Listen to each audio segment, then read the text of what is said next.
You're listening to Mr. Noah Young. That is his second album that he just released March 22nd. That album is titled Splinter, and the song you just listened to is titled Interlude.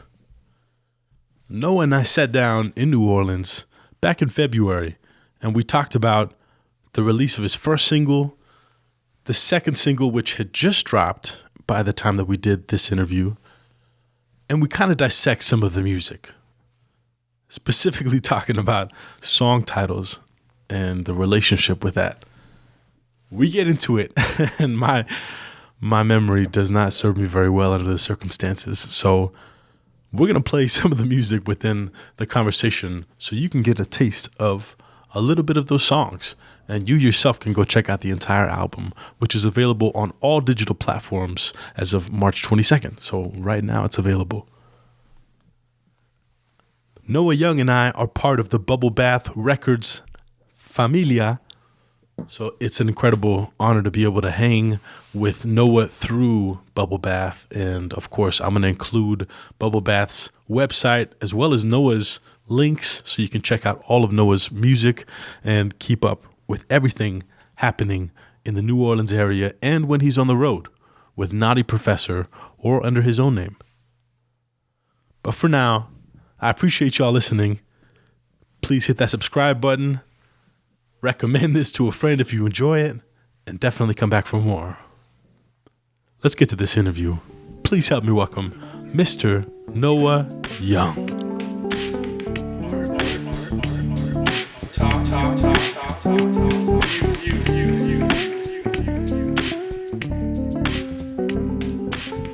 All right, we're live with Mr. Noah Young. What's happening, man? Thank you for being on Our Talk Music, bro. It's nice to be in your home. Nice to see you in New Orleans, and nice to talk to you with your album coming out soon. And you've released 2 singles already. Yes, sir. Thanks for having me on the show. I'm happy to be here.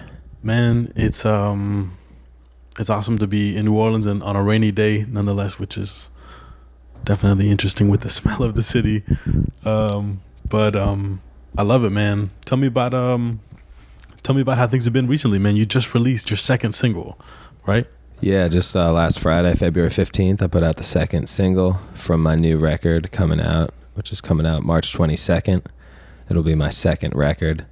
The first single I put out in January, so it's, I'm sure, as you know, the feeling of releasing music, years after you've written it, and, yes, in this case, 8 months after we recorded it is definitely always, like, satisfying.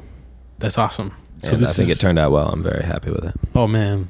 The album sounds amazing. I mean, your first album, Reactor, was awesome as well, and I absolutely loved it. And well, thank you. Oh, man. This album is called Splinter, right? This is the album that you're releasing. When is the release date officially? March 22nd. March 22nd. It's incredible, man. It's an amazing, it's an exhilarating, it's vulnerable, it's an anxious, grateful to have it finally out and feeling right. It's like to release something like that. What is the mindset like for you leading up to the actual like days of the first single hitting people? Putting out music for me is always exciting, but whenever people are finally listening to it, looking at the videos and talking to you and being like, giving you the feedback, what's that like, Oh, usually I'm pretty psyched at all that, and usually that's a good time. I mean, I guess one thing I'm thinking about in this case is like, did I do enough to promote it? Like, right.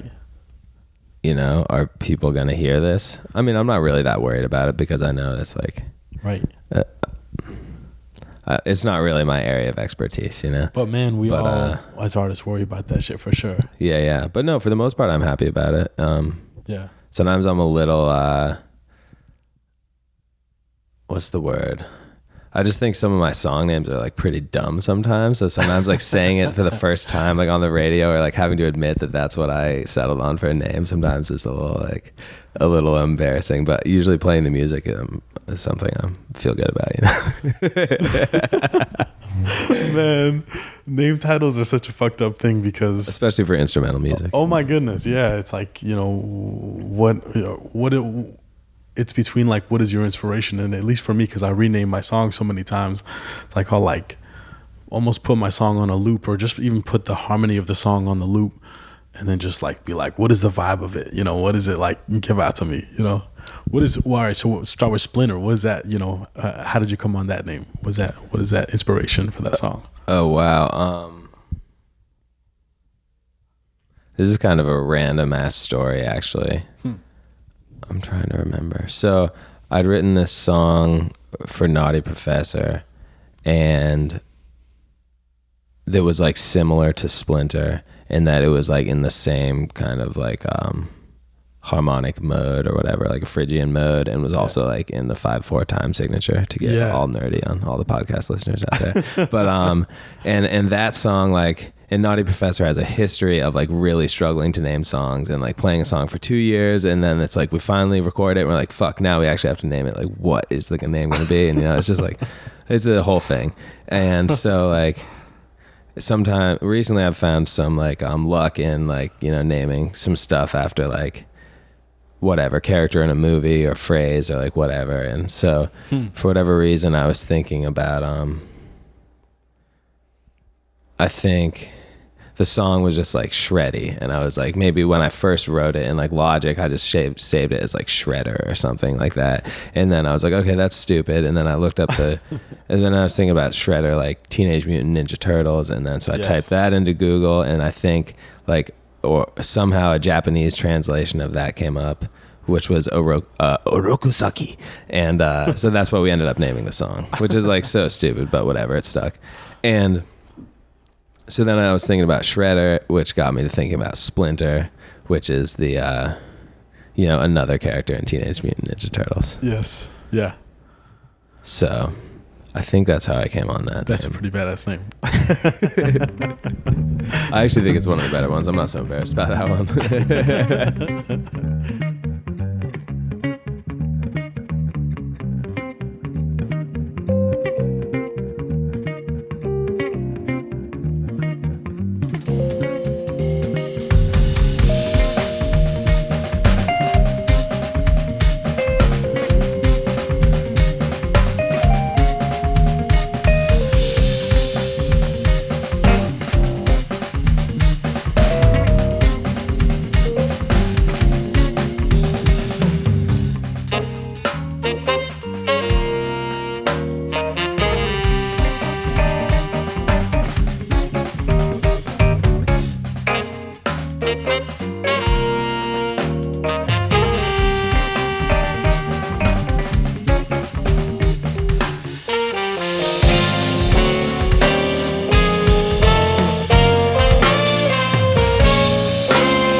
I love the song and I love the band. Tell me a little bit about the band. I mean, first start with the trio, because it's a group of guys that you've been playing. I've been seeing you post playing shows with very, very often, and I know it's a group I imagine that you vibe with very, very well, and definitely comes through as far as the playing. It's like incredibly tight rhythm section.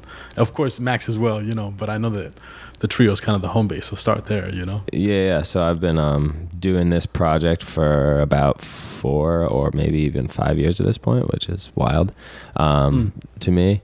But the whole time I've been playing with Walter Lundy on drums and Sam Cuslin on keys. Yes. I've known those dudes forever, and originally started the project with the 2 of them and myself, so just a trio.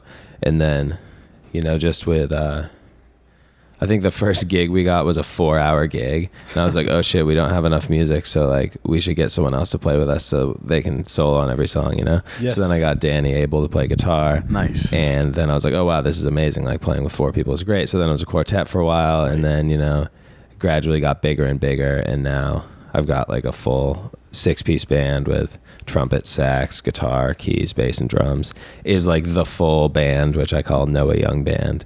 But I also love playing with the trio, and I'm kind of trying to do trio as well as band. And especially like as we were talking earlier before we turned the mic on, talking about traveling, like traveling with a 6-piece band is very difficult. So like, most definitely. Most of the aspirations I have to travel and play my original music, I see that happening as a trio, just because it's going to be so much more feasible. Oh, absolutely, yeah. Now you've also got another saxophonist on the record. We haven't finished introducing the entire band, but you have 2 saxophonists on the band on the record. Tell me about them. Yeah, so I've got Brad Walker is the main sax player, and Brad has been. With Brad, it was kind of like Danny. Like, I had a gig that Danny couldn't make on guitar, so I got Brad to play saxophone. Nice. And it sounded so fucking good that I was like, or I guess once I got around to recording my first record, I was like, oh, well, I need to get him too. So, then the band just grew, one more person. And, but Brad's also super busy, as is everyone in the band, so he can't make a lot of shit. And I know I've also Brad Walker, really, of course, is being on the road with Sturgill Simpson, which is the man. Talk about psychedelic, who I just kind of met and became pen pals with through this gentleman, Dr. Rick Strassman. But he's on the road with him. You met Sturgill? I didn't meet Sturgill. We were pen pals through the guy that wrote that book, DMT, The Spirit Molecule. Wow. I went out to go meet him in Gallup, New Mexico, where he lives. And at that point, I was graduating from University of New Mexico, and I sat down with him just to talk to him about my DMT experience, and he said, I told him about how I was about to move to Nashville. I wanted to move out there and kind of pursue my solo career. And he was like, you're about to move out there? Well, this guy just wrote me and like send me his record, and I got to put you in touch with him. You would love to, you should meet him if you're going to move to Nashville. And it was Sturgill Simpson. And so we just like wrote some emails back and forth, for a little while. And he was telling me about his guitar player who's from Estonia. And fucking how I need his guitar player is fucking badass. Monster fucking guitar player. I got to see him about 2 years ago, or a year and a half ago. And monster guitar player, man. He kills it with the slide as well. I just fucking love his playing all around. But I still haven't gotten to meet him. But I mean, because I moved to Nashville, and then I was just like, definitely not the vibe that I thought it was. And kind of came back to New Orleans actually at that point. When did you go to Nashville? I graduated from University of New Mexico in December of 2013. And so in March, in February, I came out to New Orleans and did a couple gigs here, and then went up to Nashville and was there for about 2-3 weeks between like trying to find a place to live as well as just like see if it was the right thing. It ended up not being the thing for me, so I just kind of like left after 2 weeks and moved back, came back to New Orleans because luckily John had a room at his house open, and so I stayed Perfect. there and figured out I wanted to go study some North Indian classical music. So I went out to go do that in California. But, that was at the point that I met him. But since I've been following his career for so many years, I've seen fucking, Brad be playing on him in his band, in so many settings, as well as like on the Grammys and shit. That shit was so badass. Anyway, sorry, I know that was a little tangent, but no, it's all good. Tell me about the other wonderful saxophonists who I love as well, man. Oh yeah, so I think so I got another sax player on 2 songs, Stephen Gladney, who's a total fucking badass. Yes. Just like Brad, but yeah. totally different vibe. But what I really like about both those guys, and I think they're the reason I settled on them, is they just both have like the confidence. Well, this will be another tangent, but like of all the music I write, a lot of times I'm not super confident in like all the parts, or I'll bring it in and I'll be like, hey, you know, I got these parts, but I don't have this. And they're both really confident on stage and in the live setting to just like put their own shit into it and, you know, add whatever. And, you know, I think some horn players are like, you know, scared to like play over the band, which maybe, you know, sometimes you don't want them to do it, but also it's nice to, like, you know, so I guess sometimes the horn parts I write are kind of minimal. So it's really nice to have someone who's like gonna hear what I'm going for and then expand it into what ultimately it needs to be, you know? That's awesome. But I think the first time I had Steven was the release party for my first record, Start the Reactor, and it was because Brad was playing on SNL with Sturgill Simpson, and I remember he called me like a month before. He's like, man, I'm so sorry, I'm not gonna be able to make your release party. I got to play on SNL with Sturgill Simpson. I was like, dude, that's so fucking cool. Like, that's awesome, man. I'm happy. So badass. But Fuck yeah. But yeah, I felt like Steven really added his own personality on like a few songs, so I got him in on 2 of the songs, and Brad played on the other 6. Yeah. It's a killing horn section in that sense, as well as the trumpet player who you've got on your record, who I've also got on my record and Steve working on my Lance. record right now. Yeah. Steve is fucking amazing. Monster. Yeah. I mean, Steve, I guess, is kind of how I found all the people in my band, but I remember at the some bubble bath Mardi Gras party at a warehouse that you were playing at as well. I think Steve was playing with Max Moran's band, Neo Spectric. And so was Steven, I think, right?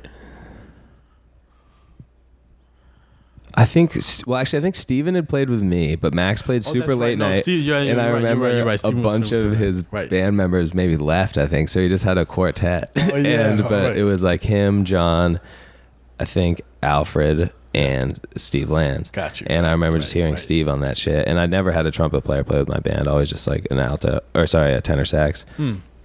And hearing Steve and just be like, damn, like that is exactly like the sound that I feel like would go so well with my shit. So, yes, you know, I had him on a gig a few months later and it went like incredibly well. And then we've probably done like 50 gigs in the last, 2 years. It's been dope. That's awesome.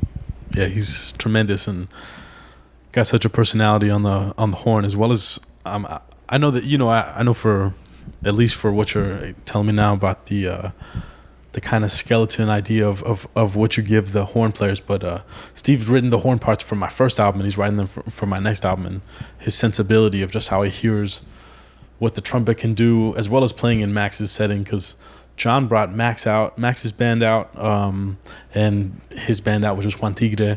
And then, I played with all those guys as well. I had them on my first record. So when they came to New Mexico in 2016, it was July in the summertime that they all came out. They all played.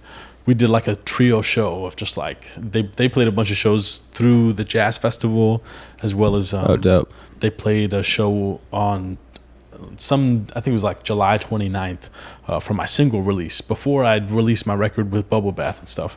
But yeah, Steve just like, man, he kills playing the horn, as well as like on that tour he was with Max's band, he was using the pedal to just like do some crazy horn stuff. And then he would do that as well for my record. For the single that I had just like double trumpet lines on the track, and 2 trumpeters, or just like 2 Steve parts on top of each other? 2 Steve parts on top of each other that he just written, and a solo that he just played beautifully. And so yes, I've got him writing out all the horn parts for this record and stuff like that. Do you write out his part? I mean, like for I know you kind of orchestrate obviously the whole thing, but what's that like for the horn parts? You just kind of give both of them then ideas, or when they both came in for this record, did you have stuff written out for both of them? Because I know a lot of stuff is unison as well with the melodies that you're playing with them, or you've got them playing harmonies on top of you, I should say. But yeah, I mean,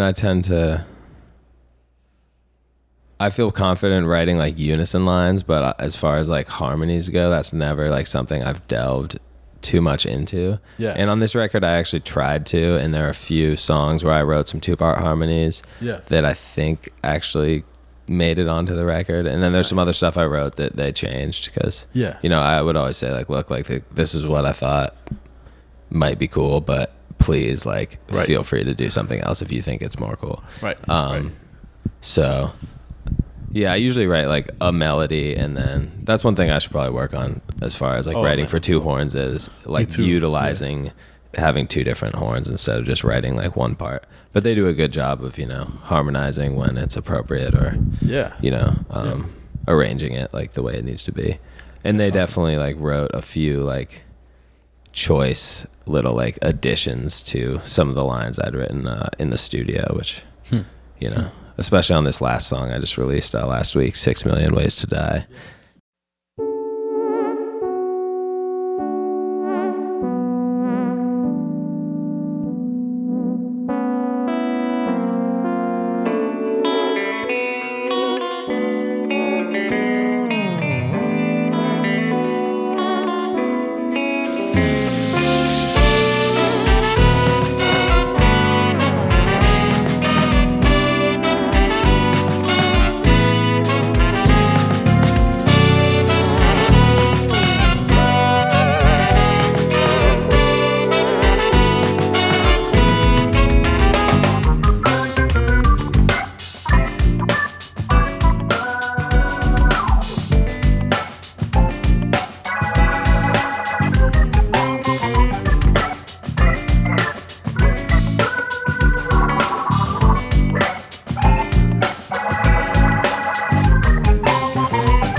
Yeah, there's some really, really dope horn parts on that that they just kind of busted out in the studio, which was awesome. Dude, that track is killing. The title, speaking of the title of the song, initially when I heard the title and saw the title of the song, I thought about that show that was around like a 1,000 or a million ways to die or something like that. Is there any play in words between that, or what's the whole story with that one? There's just some I think there's some like Snoop Dogg song, or maybe Dr. Dre, or something where that just starts with a clip, like it sounds like some like, you know, karate movie clip, kung fu clip. There's like 6 million ways to die, choose one, and then like just this fat ass like hip hop beat drops. But okay, all right, yeah, fuck yeah, okay, that's tight. Snoop Dogg is, I'm sure you've heard, also was like the reason the Bubble Bath's name got to be Bubble Bath from John. I believe John told me. Yeah, which is pretty awesome. All right, so talk about song names. I want to jump to another song that's, you know, that people are going to hear, of course, when the record comes out. But I wanted to ask you about was Sherwin-Williams. Oh yeah. Is there, you know, just me thinking even just about the badass titles and trying to make sense of what, you know, you meant by this song as well as the brute force of what the song is. Is there any reference to Sherwin-Williams being a paint company and you peeling the paint off of the walls, you know, with like how like, not brash, but like the force of that song and like even like the distortion of the song. It's fucking awesome. You know, I love that shit. That's a badass song. So that song actually does have kind of a funny story, I think. And it's basically something that I just totally ripped off. But my friend Ian Bowman, who's the tenor player and Naughty Professor, he used to study with Tony DeGrati at Loyola. You know, Tony DeGrati's an amazing New Orleans sax player, played with Professor Longhair and Astral Project, and, you know, total beast. And I don't know him very well, but Ian was telling us that in his lessons, Tony was telling him a story about how he has this pretty, I guess, popular song called Gemini Rising, and which is from, I don't know when, maybe the 70s or the 80s or whenever. But he said he got contacted by Sherwin-Williams and said, like, we like this song, like, we want to use it for this commercial, like, how much will you charge? And he quoted them, you know, whatever, like, you know, I want this many $1,000 to use it, for you to use it. And then I guess he never heard back, and then heard like a Sherwin-Williams commercial with a very similar sounding song. So it seemed that they had like kind of just asked someone else to make a cheaper, a rip-off song for cheaper. And so I don't know how many times it's happened, but I have this memory burned into my head of Naughty Professor, like after some gig, driving down the street in some city, I don't know where, and Ian and probably a few others of us were like pretty drunk. Yeah, been having a good time, and he sees a Sherwin-Williams and he just yells out the window, "Fuck you, Sherwin-Williams! Like, give Tony DeGrati his money, like, you cocksuckers, you know." And just getting really, really animated and it being really funny. Yeah. And so, like you were saying, that's a very aggressive song. When I wrote the song, I titled it "Fuck You, Sherwin-Williams." But then I was thinking about like putting that on the record, and about how like maybe I'm trying to apply to some jazz festivals and like maybe do a clinic at like a school, or, you know, just like the potential audience isn't really that wide for the kind of music I'm making. So I figured probably having "Fuck You" on the back of the record was unnecessary, you know? Yes. Yeah. Yeah. So I just shortened it to Sherwin-Williams, which is... That is amazing. Now it just probably seems really random. No, that's awesome. Yo, we're going to take a pause for 1 second. So speaking about titles of the songs, I mean, that Sherwin-Williams song was a great song. If I remember correctly, did it have... well, I think that had a Walt Lundy solo on there. Did it right? Or was that the song that had a Max Bronstein solo on there? So Sherwin-Williams is like a minute and a half. Oh, so that's the quick song, right? It's like that's like the super short and spastic. So it's kind of a theme within your record, right? Because I mean, I know that I imagine that the song names at the moment are going to stay the same from starting with.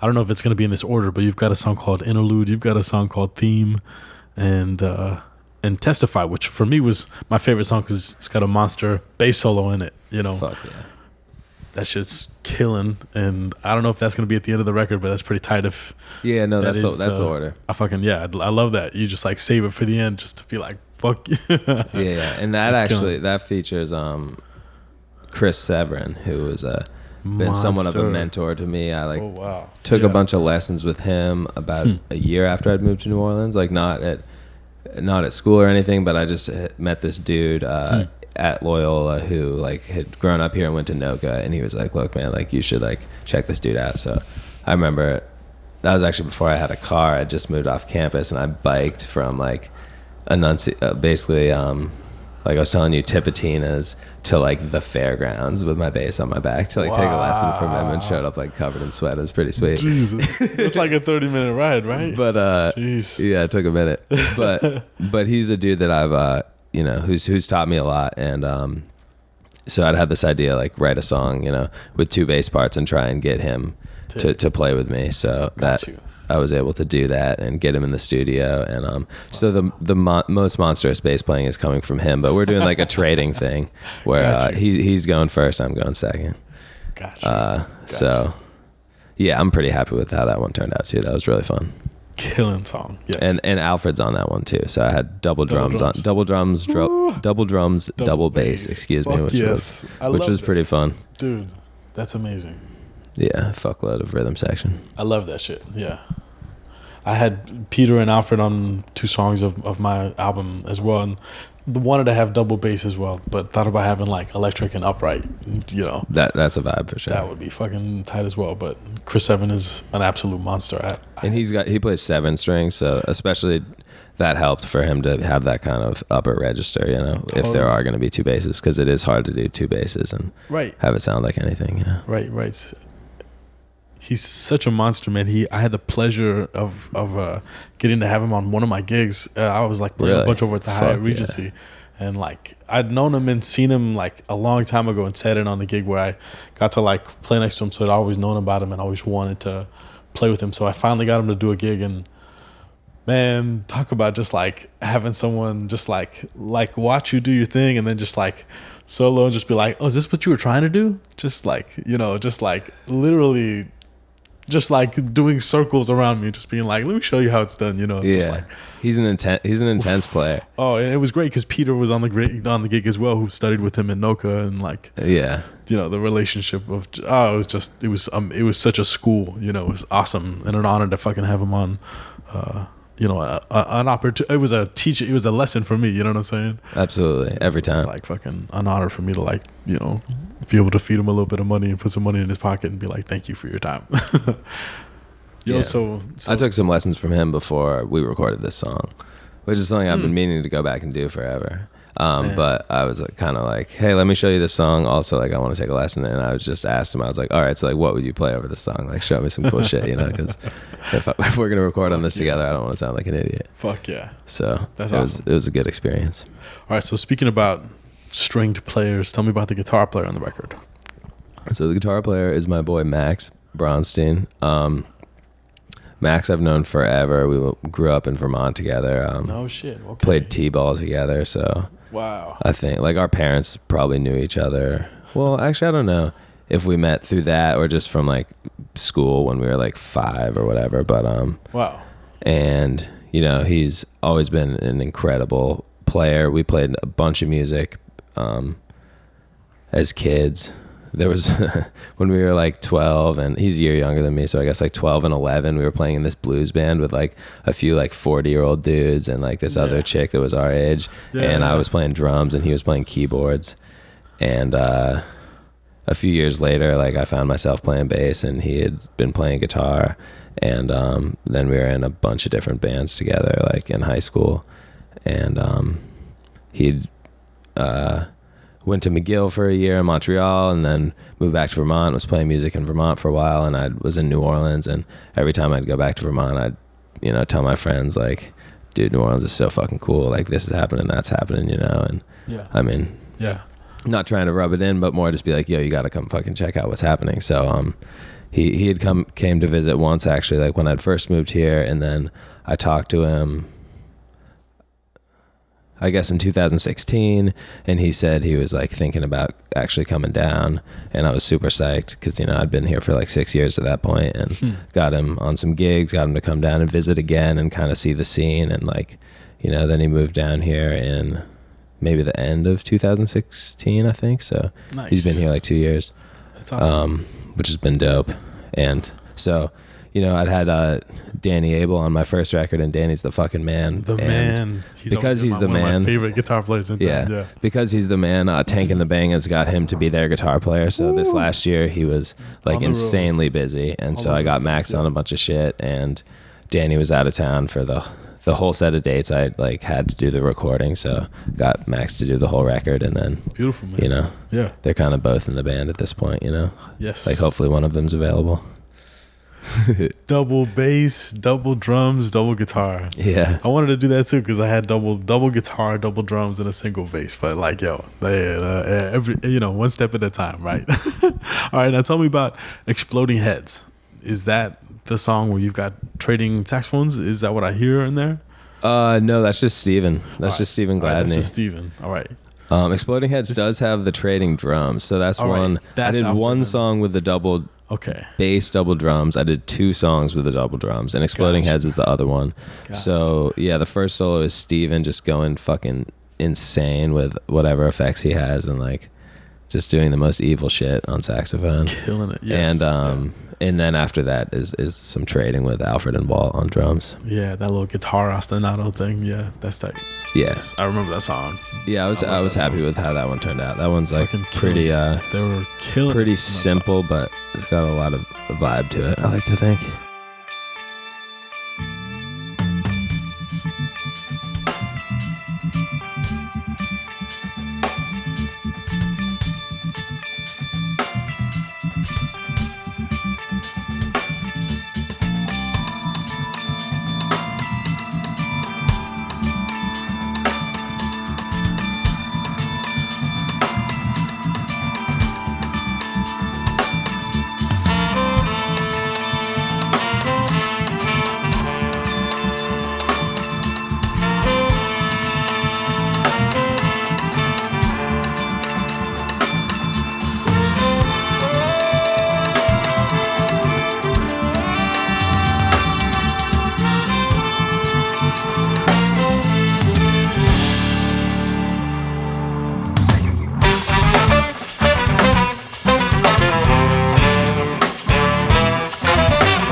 All right, now the other song I wanted to ask you about was "All for You." It's like I wouldn't say it's necessarily the ballad of the album, but it definitely has that within the melody a lot, Yeah, it is. It is definitely that. What's the inspiration for that song? See, the inspiration for that song actually is me I was home for the holidays maybe last year, and I had a conversation with my girlfriend, and it was kind of like, you could say, a fight. And so then I was kind of like sad, and I was up late at night, and I had my bass, and I just kind of played that shit. I was like, maybe I can if I'm not going to go to sleep, maybe I can like write some music now. And that kind of came out as a kind of, I don't know, kind of like sad, but also,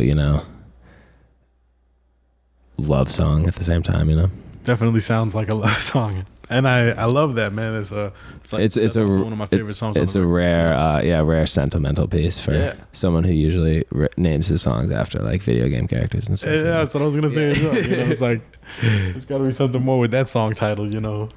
I love the whole record, man, and thank you for allowing me to like listen to it all. And I'm excited for everyone to listen to it. Now tell me a little bit about Naughty Professor. It's a band that you've been playing with, and that you have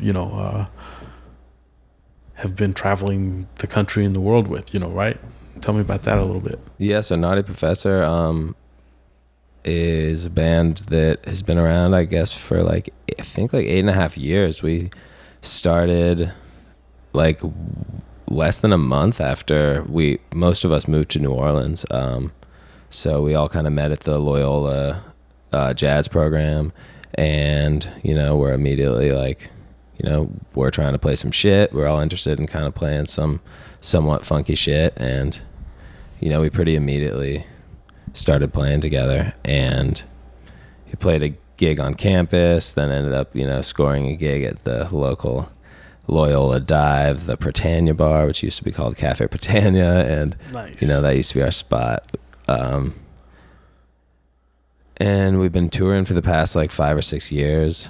Pretty much all the same members, except for we had a drummer change 2 years into the band.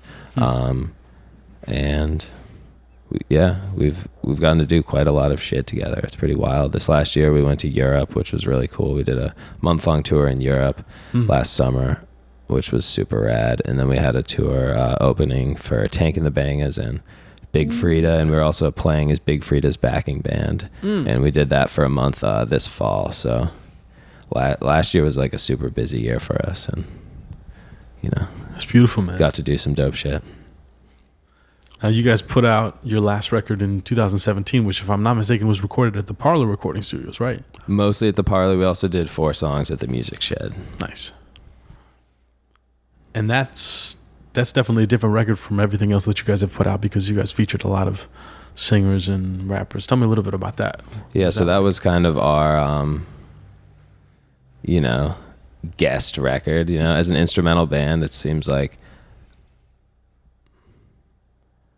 well, especially in our kind of scene of, I don't know what you want to call it, but funk style, or, in the jam band scene, or, which is not really what I like to call it, but sometimes we're kind of grouped into that category. Right. You see a lot of instrumental bands collaborating with vocalists or just different people. That's a big thing that people do on recordings, and we hadn't really done that. I guess we'd had our friend Jeremy Phipps play trombone on a song. We'd had our friend Cole DeGenova from Chicago play organ on one song, but that had never been a thing we pushed. We were we're a unit, But for a while, I think we'd felt, and I know I definitely felt all these other people are doing it. Robert Glasper did it, the Black Radio shit, which is fucking amazing. Snarky Puppy did the Family Dinner, And then a lot of people will just have random guests on a record. But I think as an instrumental band, I'm a big fan of I guess cohesion, and I think sometimes having a guest, especially if you're an instrumental band and you're having a vocalist on one song, that can be kind of weird with the vibe of the record. So, and I think the other people in the band were on the same page of, kind of let's go all out. Let's have people on every song. And that's just the theme of the record, as opposed to just having 1 or 2 people on a thing. So that was a huge project. We recorded 12 songs were on it, different guests on all of them. I think seven vocal tracks and 5 instrumentals. And, yeah, it was quite a fucking experience. We worked with some really close friends of ours, like Sexy Dex, Cole DeGenova, who I'd mentioned, Ikea Jovan, who I've played bass for the past 5 years. And then we also got to work with some legendary people who it's hard to even believe that we got him on the record, but Charlie Tuna, we had for 2 songs, and he's since then become a close friend of ours and someone who we're still playing with. We're about to play a show with him on 420 actually in Dallas. Ooh. Which will be super rad. Yes. And we had Ivan Neville, we had Mike Dillon. I'm not gonna be able to even remember all the people right now. Sasha but on the record as well. Sasha's on it. A bunch of people who I've been listening to since I moved to New Orleans, and awesome. A bunch of those people I had never met until we did that. So it was really cool to it's beautiful. Be I've been listening to you for 6 or 7 years, and then pretty much with all of them after working on the record, it's there's I don't know, well, I don't know if I'm friends with all of them, but it's like I know them, they're acquaintances. Like we have a good rapport. You know, there's a basis has been laid. You know, or whatever. That's beautiful, man.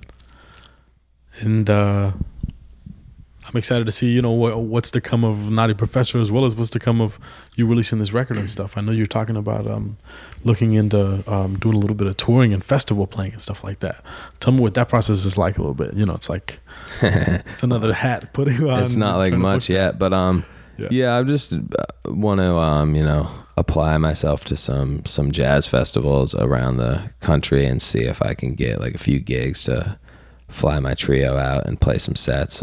I went to Burlington, Vermont, which is more or less where I'm from. I'm from like an hour outside of there, but I went and played their festival, the Discover Jazz Festival in 2017. Yeah. And that was like really cool and really fun. And, you know, I know those, like there are so many towns with jazz festivals that have like a pretty big budget, and, you know, especially if you're in Vermont, you know, like having some musicians from New Orleans, like is desirable and is going to spruce up the festival a little bit. I think, you know, Absolutely. like I got to bring fucking Walt Lundy up there, and people in Vermont got to hear him play, and that's pretty badass, you know?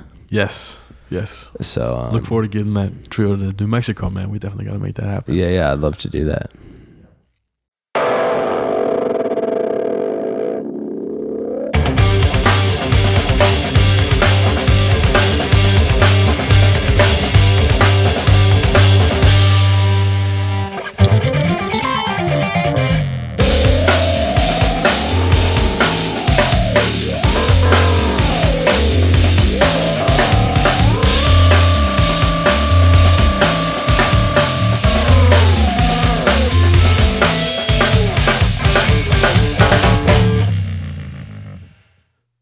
You were listening to Sherwin Williams, a tune that we talked about in this episode of the podcast with Mr. Noah Young and his band. That second album, which is available everywhere now as of March 22nd, is titled Splinter. Now, I play some of these songs, just a clip of the song so that you can get a taste of it, and you yourself can go listen to the entire song wherever you listen to music. I appreciate Noah coming on. I appreciate Bubble Bath for having introduced us and having connected me to his music, because I'm definitely a fan now.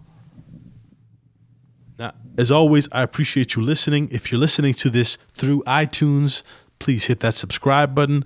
If you're listening to this through the Art Talk music page, hey, maybe bookmark that page and come back to it. I appreciate y'all listening so much, and I hope you have an awesome day. Thank you for listening once again.